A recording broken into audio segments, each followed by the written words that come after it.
খাবার সময় সালাম দেওয়া যাবে কিনা? বাচ্চার কপালে টিপ দিলে ভালো দেখা যায়, এই জন্য দিয়ে থাকি, এটা কি শিরক হবে? আমার শাশুড়ি আমাকে অত্যাচার করে, কাজ না করলে বকাঝকা করে, কাজ করলে আমার সমস্ত কাজ একযোগে ভুল ধরেন। আমার স্বামীকে বিষয়টি জানালে সে কলা গাছের মতো থাকে, শরীয়তের দৃষ্টিতে আমার কি করা উচিত বলবেন। এরপরে প্রশ্ন হলো, শ্বশুর শাশুড়ির সেবা করা কি ফরজ? না করলে কোনো সমস্যা আছে কিনা? শ্বশুর শাশুড়ির সেবা, এটা হয়তো কোনো বোন প্রশ্ন করেছেন। শ্বশুর শাশুড়ির সেবা করার জন্য আপনার সে অর্থে ফরজ না, কিন্তু একজন ভালো মুসলমান হওয়ার জন্য আপনি আপনার শ্বশুর শাশুড়ির প্রতি সাধ্য অনুযায়ী তাদের প্রতি সদাচরণ করা, এটা আপনার কর্তব্য অবশ্যই। আপনার উপরে আক্ষরিক অর্থে সেবা করা ফরজ না, কিন্তু আপনার স্বামীর সাথে সুসম্পর্ক যেন বজায় রাখে। তাছাড়া তারা বয়সে বড়, বাবার বয়সী, মায়ের বয়সী, বড়দেরকে সম্মান না করলে, তাদেরকে অসম্মান করলে, তাদের অযত্ন অবহেলা করলে, অসম্মান করলে সেটা কোনো ভালো দিনদার মানুষের কাজ হতে পারে না। সেই জায়গা থেকে আপনি তাদের সাধ্য অনুযায়ী তাদের পাশে দাঁড়াবার চেষ্টা করবেন, তাদের সম্মান করবেন, ইজ্জত করবেন, তাদের প্রতি ভদ্রতা, সৌজন্যতা, সিনিয়র হিসাবে, বয়স্ক হিসাবে বাপমার মতো করে ইজ্জত আপনাকে করতে হবে।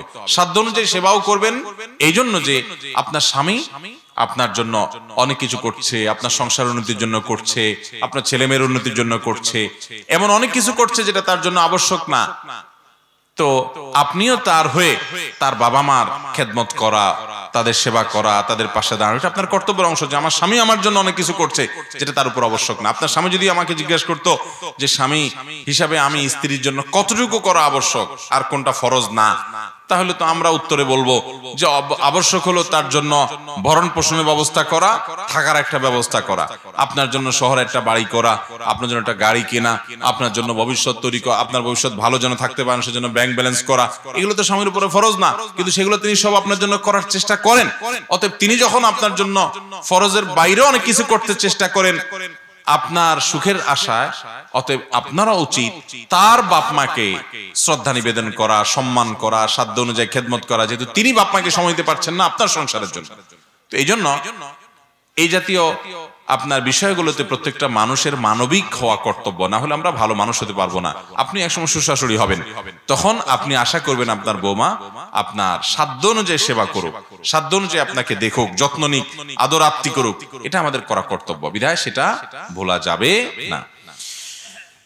আমার শাশুড়ি আমাকে অত্যাচার করে, কাজ না করলে বকাঝকা করে, কাজ করলে আমার সমস্ত কাজ একযোগে ভুল ধরেন। আমার স্বামীকে বিষয়টি জানালে সে কলা গাছের মতো থাকে, কোনো কথা বলে না, আমি পুরো মজলুম হয়ে পড়েছি, শরীয়তের দৃষ্টিতে আমার কি করা উচিত বলবেন।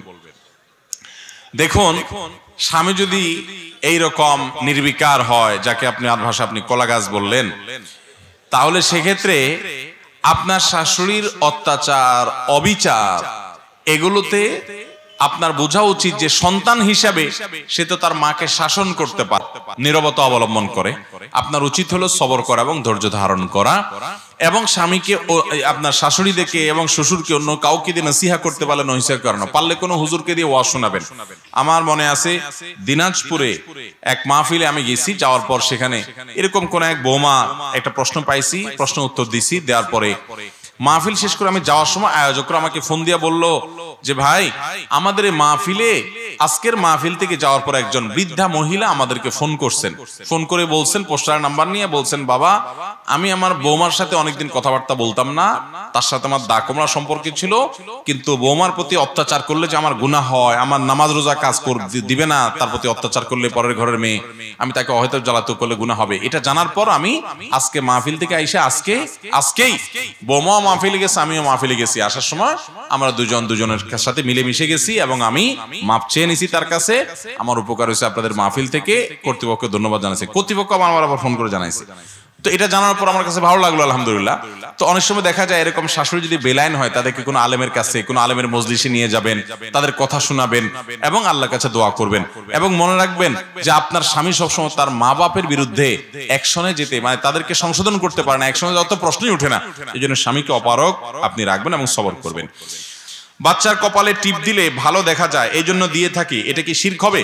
বাচ্চার কপালে টিপ দিলে যদি ভালো দেখা যায়, এটার জন্য দিলে সেটা শিরক হবে না। কিন্তু আমাদের দেশে অনেকে বাচ্চার কপালে কালো টিপ দেয় এই জন্য যাতে বদনজর না লাগে, এটা যদি দেন তাহলে সেটা আপনার শিরকপূর্ণ হবে, শিরকে আসগর হবে, এর কারণে যেটা দিলে বদনজর লাগবে না। অনেক সময় দেখা যায় খেতে আপনার পাতিল দিয়া মাটির পাতিলের পিছনে কালি মাখায় দেওয়া হয়, আছে না নাই? এগুলা করলে কি হবে? আপনার শিরকে আসগর হবে। আল্লাহ আমাদেরকে বেঁচে থাকার তৌফিক দান করুন। খাবার সময় সালাম দেওয়া যাবে কিনা? খাবার গ্রহণ করার সময় সালাম দেওয়া যাবে, কোনো অসুবিধা নেই। আমরা অনেকে মনে করি যে খানা খাওয়া নামাজ পড়া সমান। শুনছেন আপনারা? এটা বানোয়াট কথা। খানা খাওয়ার নামাজ পড়া সমান কেমনে হয়? খানা খাওয়ার সময় কেউ সালাম দিলে সালামের জবাব দেওয়া যাবে, কোনো অসুবিধা নেই।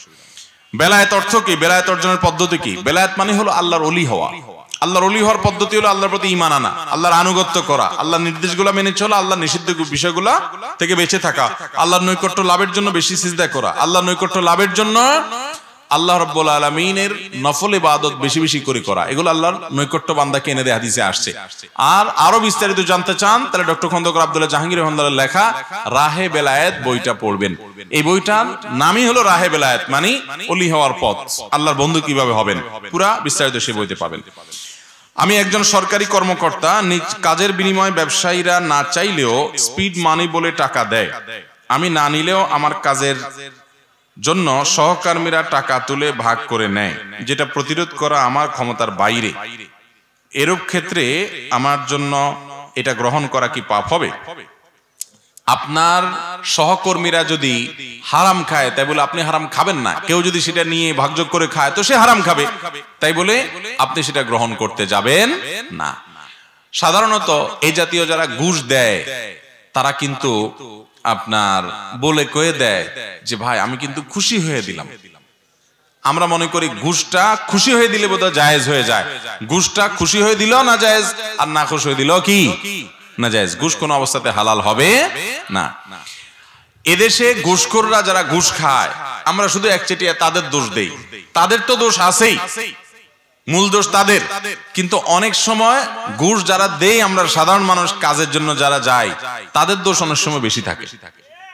একটা কাজ সরকারি কাজ একটা নির্দিষ্ট নিয়মে হবে, লাগবে 1 সপ্তাহ, আপনি চান না হাতে হাতে করে নিয়ে আসবেন, তাহলে আপনি নিজেই ভায়োলেশন করতে চান, তখন এবার আপনার স্পিড মানি দেওয়া লাগে।